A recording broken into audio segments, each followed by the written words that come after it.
Assalamu alaikum, salut, j'espère que tu vas bien. Je te retrouve ici pour une toute nouvelle vidéo. Je vais te présenter ici 6 tips à mettre en place dès maintenant pour assurer la meilleure expérience possible à tes voyageurs. Je te dis à tout de suite juste après le jingle.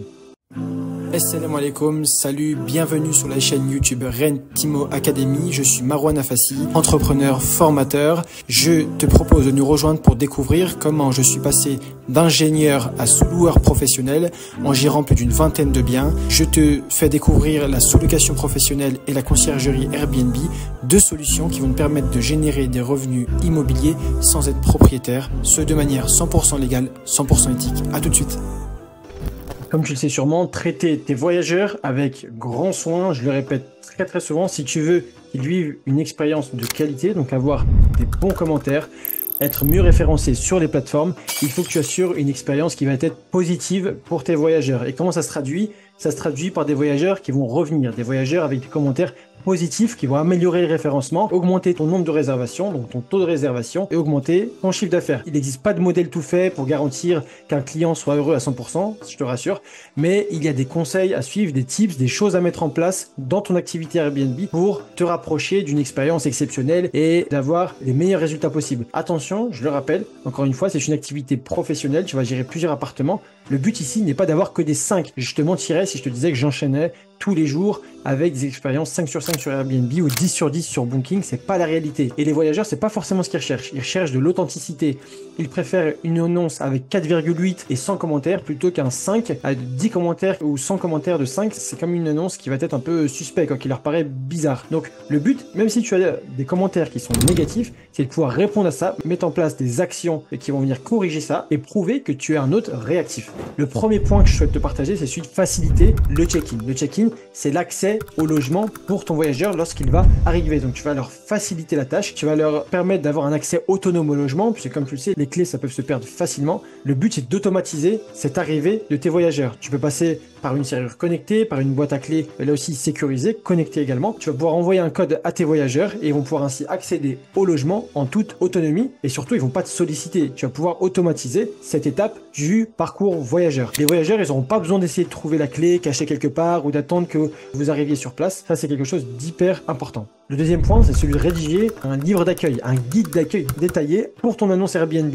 Et ça peut passer par plusieurs points. Tu vas pouvoir parler évidemment des restaurants, cafés, des stades de sport à proximité, des modes d'emploi, de certains équipements de ton appartement, des contacts d'urgence à téléphoner, des attractions à proximité, des guides d'utilisation d'appareils électroniques, j'en ai parlé un petit peu, comment gérer les consommables, les transports à disposition, les solutions de parking et des informations importantes à savoir sur le logement pour leur assurer là aussi la meilleure expérience possible. Dans tous les cas, que tu aies une copie papier de ton livret d'accueil ou une version digitale personnalisée, c'est ce que je préfère, c'est une excellente idée. L'une des premières choses que les voyageurs vont avoir à faire lorsqu'ils arrivent dans un logement en courte durée, c'est de visiter et découvrir les lieux. Donc forcément, c'est évident s'ils se tournent vers des voyageurs touristiques, vers du tourisme, ou si c'est plutôt pour du travail, du professionnel. Dans les deux cas, tu vas devoir avoir un guide d'accueil où il y aura la réponse à ces questions, et ce, dans un double intérêt, pour éviter de revenir vers toi, donc pour éviter de reposer toujours ces mêmes questions et ces mêmes réponses que tu vas devoir leur apporter, et dans l'intérêt du voyageur, il puisse lui aussi se dire l'hôte est à notre entière disposition, il nous a facilité la tâche, il nous a amélioré le séjour et assuré une top expérience là aussi pour lui. Le troisième point, c'est celui de personnaliser chaque séjour. Comme tu le sais, tout le monde est un peu spécial, on n'aime pas trop les copier-coller. Lorsqu'il rentre dans ton logement, lorsqu'il fait le check-in, il aime être accueilli d'une certaine manière. Et ça peut commencer dès lors qu'il réserve ton appartement. N'hésite pas à faire des mails qui incluent des infos sur le kit d'accueil que tu vas leur préparer, s'il y a des cadeaux à disposition, j'en sais rien, des options d'itinéraire pour accéder au logement, des offres spéciales à la fin du séjour, un message de remerciement pour avoir choisi ton appartement par exemple, un message pour demander un avis, et toi aussi tu leur laisseras un avis en retour juste après le séjour. Tous ces éléments vont venir faire partie de la personnalisation du séjour pour chacun de tes voyageurs. Alors évidemment, physiquement, tu vas pouvoir leur préparer une note manuscrite, tu peux leur préparer une petite carte, une petite lettre, des gâteaux faits maison par exemple, un petit panier de bienvenue, une remise par exemple que tu obtiendrais sur un commerce à disposition immédiate du logement, ça peut être chez un fleuriste, chez un boulanger, voilà, tel ou tel commerce, ça peut être une super idée à mettre en place. Les voyageurs, lorsqu'ils arrivent dans ton logement, ils ont peut-être passé un long voyage pénible en voiture, hyper long, une longue journée, ils doivent être hyper fatigués,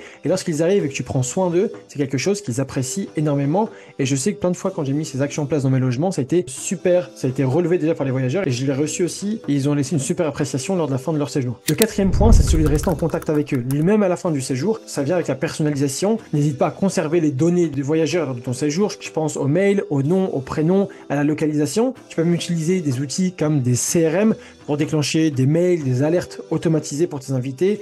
Ton channel manager le permet sûrement d'assurer un certain suivi après la fin du séjour de ton voyageur, permet d'assurer une certaine fidélisation de ton voyageur, une certaine répétition. À quoi ça sert? En période de basse saison, tu vas pouvoir proposer des promotions exclusives à ces voyageurs qui ont déjà réservé chez toi. Donc tu vas pouvoir comme ça remplir ton calendrier et assurer une certaine rentabilité. Et tes voyageurs, ils sont contents puisqu'ils ont une remise sur cette offre. Et de plus, tu vas pouvoir les faire passer sur un site en direct où tu leur proposes des prix inférieurs à ceux des plateformes puisque tu leur fais économiser les différents taux des plateformes, les frais de commission sur lesquels toi tu vas pouvoir faire économie et eux vont pouvoir également économiser sur le panier moyen, sur le prix final de la location. Donc reste en contact avec eux, propose des vrais marketing avec des promotions en fonction de la période de l'année. Le 5e point, c'est celui d'être professionnel lors de la réponse à tes voyageurs. Tu peux avoir fait des erreurs, il peut y avoir des problèmes inattendus, des soucis. Le problème, il va falloir que tu tournes ça à ton avantage, c'est-à-dire que tu montres que tu es hyper réactif, que tu as des solutions en place, des équipes en place. Donc ne sois pas inquiet ou en panique dès qu'il arrive ce genre de problème-là, il faut juste que tu sois hyper réactif et que tu apportes des solutions et tu vas pouvoir ainsi transformer une mauvaise expérience en sûrement une expérience 5 sur 5, une top expérience. L'avant-dernier point, c'est évidemment celui associé au rangement, au ménage. Bon là, je t'apprends rien. Comme tu le sais, le nerf de la guerre, et c'est vraiment le point de base, le point numéro 1, depuis la période post-Covid, évidemment, la rigueur est de plus en plus importante. Les voyageurs sont de plus en plus rigoureux sur le ménage. Donc c'est quelque chose qui aujourd'hui, sur lequel tu vas pas pouvoir te rater, sinon on va voir direct son impact sur les commentaires et finalement sur le positionnement de ton annonce dans les résultats de recherche Airbnb et tu vas voir ton annonce dégringoler. Donc n'hésite pas déjà à facturer évidemment les frais de ménage à tes voyageurs Airbnb et surtout de pitcher tes équipes si c'est pas toi qui fais le ménage et d'avoir certaines procédures. Voilà, essaye de reproduire un logement comme si tu étais chez toi, comme ça le voyageur lorsqu'il va arriver, voilà, il va se sentir chez lui, il va se sentir dans un logement qui est propre et sain dans lequel il va pouvoir se reposer et passer un bon moment. Le dernier point, c'est celui d'anticiper le besoin des voyageurs. Ça vient avec le fait d'être réactif, mais je pense à la préparation de ton appartement, à des prestations de ménage, tu vas pouvoir par exemple stocker des consommables, des ustensiles, des articles de toilette ou ce genre de choses-là. En plus, si tu es amené à avoir une rupture de stock, t'as pas besoin d'attendre la fin du séjour ou faire déplacer une équipe spécialement pour ça. Mets-leur à disposition du stock supplémentaire pour pallier à ces soucis-là de rupture ou de besoins voyageurs supplémentaires à ce que tu as l'habitude de fournir dans tes logements. Voilà pour ces différents tips à mettre en place dans ta location courte durée pour là aussi assurer la meilleure expérience possible à tes voyageurs. J'espère que cette vidéo t'a plu. N'hésite pas à partager, liker et commenter. Évidemment, je réponds à toutes les questions en commentaire et je te dis à très vite pour une nouvelle vidéo. Merci d'avoir visionné la vidéo. N'hésite pas à partager, commenter et liker. Et si toi aussi tu souhaites générer des revenus immobiliers sans être propriétaire, on t'a préparé une formation masterclass gratuite que tu retrouveras en bio. Et tu peux dès maintenant réserver un appel stratégique offert où on te répondra à toutes tes interrogations. Et je te dis sur ce, à très vite de l'autre côté, Inch'Allah.